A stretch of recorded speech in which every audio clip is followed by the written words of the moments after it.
tang? D'abord, il y a une décision de justice. Moi, je respecte la décision de justice. Le tribunal administratif a suspendu mon arrêté qui autorisait la chasse au tang dans certaines conditions et dans certaines périodes. Moi, je m'emploie d'abord à faire en sorte que la chasse au tang puisse reprendre le plus vite possible. Donc, on est en train de refaire les procédures.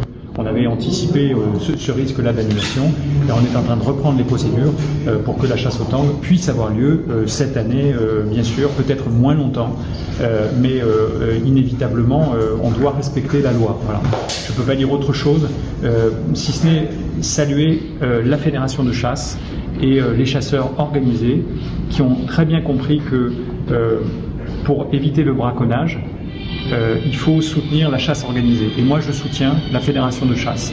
Et de ce point de vue-là, je ne juge pas du tout la décision de justice, et je ne comprends pas cette association qui, depuis Paris, veut venir désorganiser une façon de chasser qui est structurée à l'égard d'une espèce, on trouve ça mignon le tang, mais enfin c'est une espèce qui n'est pas protégée, qui n'est pas menacée, qui au contraire pullule et se multiplie.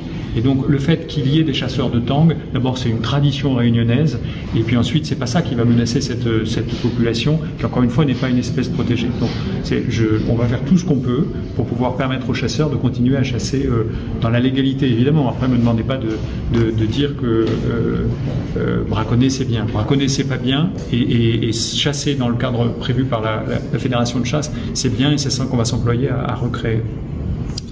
Merci.